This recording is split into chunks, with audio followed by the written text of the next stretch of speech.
Bienvenidos. Hoy vamos a meternos de lleno en un material que, la verdad, pone patas para arriba casi todo lo que nos han dicho sobre nutrición. Totalmente. La fuente es una serie de extractos del libro Nourishing Traditions, de Sally Fallon. Y la premisa es, como mínimo, provocadora. Sostiene que gran parte de los consejos dietéticos modernos, sobre todo esta guerra contra la grasa, Sí, no solo están equivocados, sino que son la causa del aumento de enfermedades crónicas. y el libro nos planta una paradoja desde el vamos.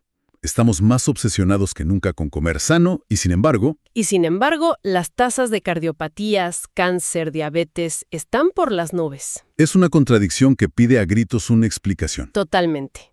Y esa es nuestra misión aquí. Meternos de lleno en los argumentos del libro y ver qué hay detrás. ¿Ok? Vamos a desglosar su crítica a lo que la autora llama la nutrición políticamente correcta, identificar a los villanos industriales y, sobre todo, explorar la sabiduría de las cocinas tradicionales. Perfecto. Y hay que dejar algo claro. No estamos aquí para decir si esto es verdad o mentira. Nuestro trabajo es explorar a fondo las ideas que presenta esta fuente para que quien nos escucha pueda formarse su propia opinión. Excelente. Pues empecemos por el principio de la acusación. El libro identifica un grupo al que llama, con un nombre bastante potente, los dictadores de la dieta. ¿A quiénes se refiere con eso?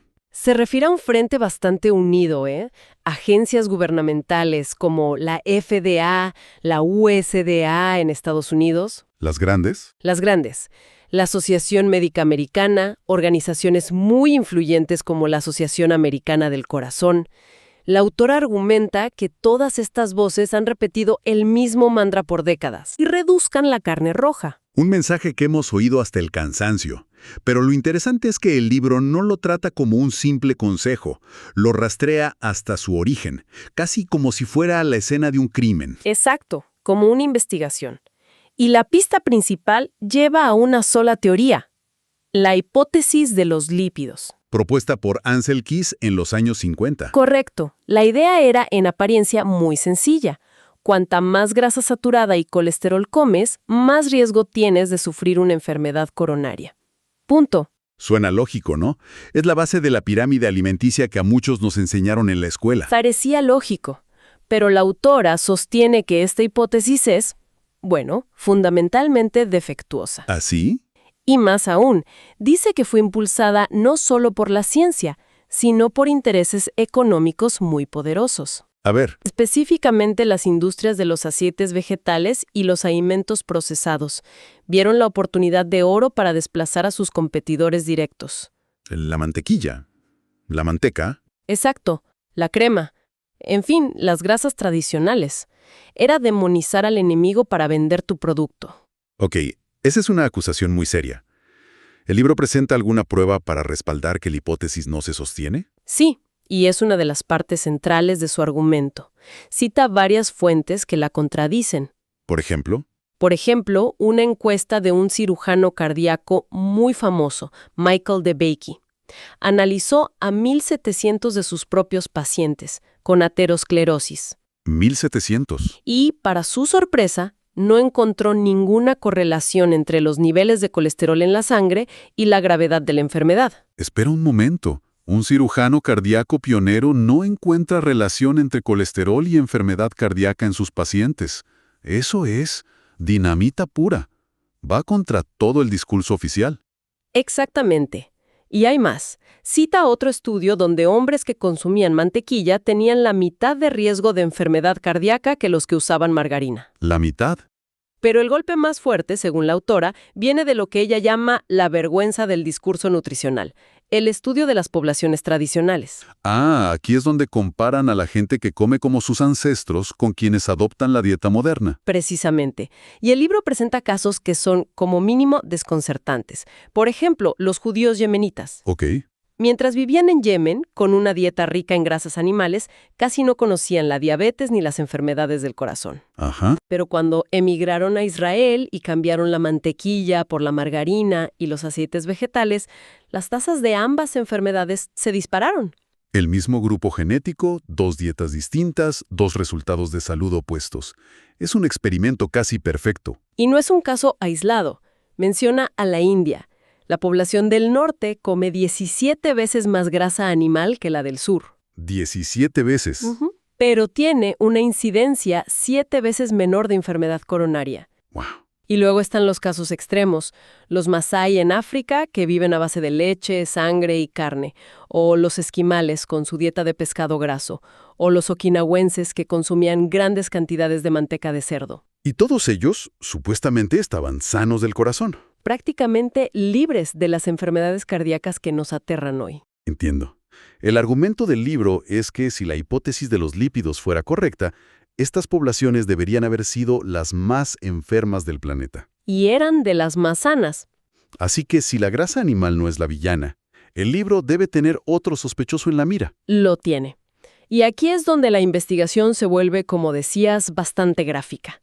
La autora traza una línea muy clara entre las grasas naturales y las grasas industriales modernas.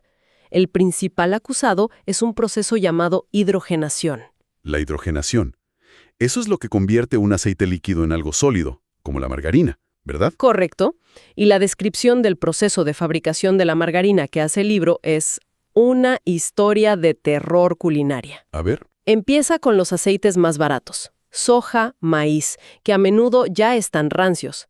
A esos aceites se les mezcla un catalizador, que son partículas de metal, como óxido de níquel. Níquel, como en las monedas. Exacto. Luego, esta mezcla se mete en un reactor a alta temperatura y se le inyecta gas de hidrógeno. El resultado es una sustancia gris, grumosa y que huele mal. Nadie comería eso. Obviamente no. Así que el proceso continúa. Hay que blanquearla, desodorizarla con vapor, añadirle emulsionantes y, finalmente, colorantes y saborizantes para que se parezca en algo a la mantequilla. Es increíble. Básicamente, están describiendo un producto químico, no un alimento. Pero, más allá de lo poco apetitoso que suena, ¿cuál es el problema a nivel molecular? Ahí está la clave. El libro explica que en la naturaleza los ácidos grasos tienen una forma, una configuración cis. Ok. Piensa en una molécula con una curva. La hidrogenación la deforma y la endereza, creando una configuración artificial llamada trans. Las grasas trans son rarísimas en la naturaleza. Y el problema, según la fuente, es que nuestro cuerpo no sabe qué hacer con ellas. Es como meter la llave equivocada en la cerradura de una célula. Es una analogía perfecta. El cuerpo las confunde con las grasas naturales y las incorpora en las membranas celulares. Pero una vez ahí, no funcionan. Alteran el metabolismo desde adentro. ¿Y qué provocan? La lista de problemas que el libro asocia a las grasas trans es larguísima. Cáncer, ateroesclerosis, diabetes, disfunción inmune, defectos de nacimiento. El argumento es simple. Reemplazamos una grasa ancestral por una toxina industrial. Vale, las grasas trans son el villano número 1. Pero el libro también apunta hacia otro culpable que quizás es más evidente hoy: el azúcar. Sí, pero no como simples calorías vacías. Lo describe como un disruptor hormonal. La idea es que cuando comemos azúcares y almidones refinados, Solos. sobre todo solos, sin grasas o proteínas, provocan un pico bultán de glucosa en la sangre. El cuerpo entra en pánico y libera una avalancha de hormonas, con la insulina a la cabeza para intentar restablecer el equilibrio. Y hacer eso una y otra vez, día tras día, termina por agotar el sistema. Exacto. Según la fuente, con el tiempo desequilibra todo el sistema endocrino, y las consecuencias son muy serias. Daño renal, hepático, aterosclerosis, problemas de comportamiento. Hiperactividad, por ejemplo. Sí, hay una frase en el texto que es muy potente. Dice que los tumores son enormes absorbentes de azúcar, y critica especialmente al jarabe de maíz de alta fructosa, argumentando que la fructosa procesada es la parte más dañina. De acuerdo. Ya tenemos a los villanos: grasas industriales y azúcares refinados. Entonces el libro debe proponer a sus euros, y supongo que son exactamente los que nos dijeron que evitáramos. Precisamente. La solución que propone es un regreso radical a los alimentos y métodos de preparación tradicionales. Y el primer héroe que rescata es quizás el más demonizado de todos: la mantequilla. La mantequilla. Pero el libro hace una distinción muy importante, ¿no? No vale cualquier mantequilla. Es una distinción crucial. Se refiere específicamente a la mantequilla de vacas alimentadas con pasto. El texto resalta que es una fuente increíble de vitaminas liposolubles, como la A y la D. Esenciales. Y luego menciona algo que suena casi místico, un compuesto que el Dr. Weston Price, un investigador pionero, llamó el activador X. Un momento, activador X. ¿Suena a ciencia ficción, a algo de los X-Men? El libro no lo define químicamente, pero ¿nos da alguna pista de qué hace? La fuente lo describe como un potente catalizador que el cuerpo necesita para usar minerales como el calcio y el fósforo. Sería como el director de orquesta del metabolismo mineral. Fascinante. Y lo más interesante es que este activador X es muy abundante en la grasa de animales que comen pasto verde de rápido crecimiento. Es un nutriente que se pierde por completo en la ganadería industrial. Increíble. Y no es lo único especial de esa mantequilla, ¿verdad? También se habla de otro compuesto. Sí, el ácido linoleico conjugado, o CLA. Es un nombre técnico, pero lo importante es esto. El libro lo presenta como una potente molécula con propiedades anticancerígenas, ¿Ok? que se encuentra de forma natural en la leche y la carne de los rumiantes, pero solo si comen pasto. En el momento en que la vaca se le alimenta con granos, el CLA prácticamente desaparece. Es otro ejemplo del tema recurrente del libro. El origen y la calidad del alimento lo son todo. Exacto. Entiendo. Así que tenemos a la mantequilla de pasto, las proteínas y grasas animales, y el tercer pilar son los alimentos fermentados, algo de lo que se habla mucho hoy, pero que el libro abordaba hace décadas. Sí, y con una perspectiva muy particular. Primero, critica ferozmente la pasteurización. Argumenta que, si bien mata los patógenos, también aniquila las bacterias beneficiosas y destruye enzimas vitales. Y la alternativa que propone es la tradición. La lactofermentación. Es el proceso detrás del yogur, el kéfir, el chucrut.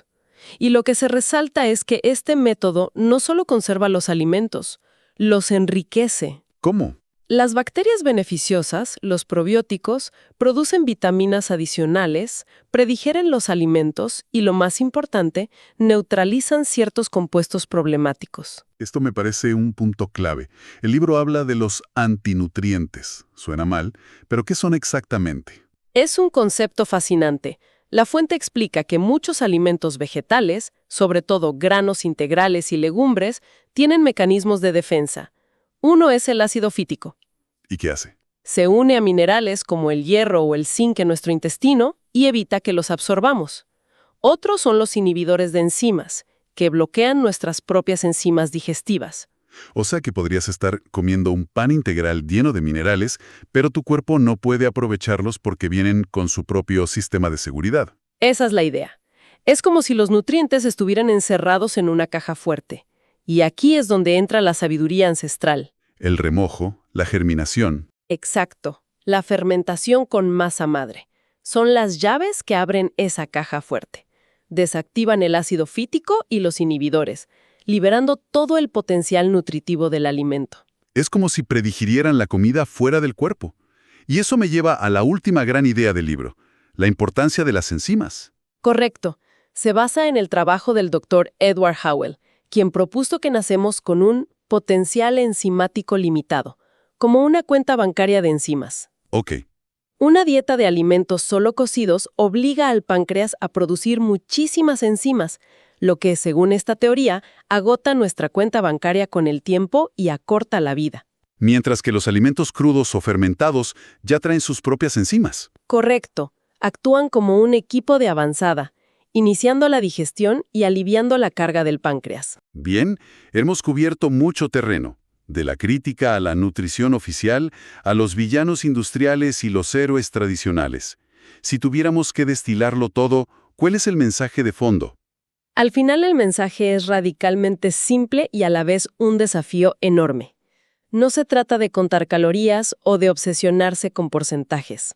Se trata de una desconfianza profunda hacia los alimentos industriales y un llamado a volver a los alimentos íntegros. Como la naturaleza los ofrece. Tal cual, preparados con técnicas que nuestras bisabuelas conocían de memoria.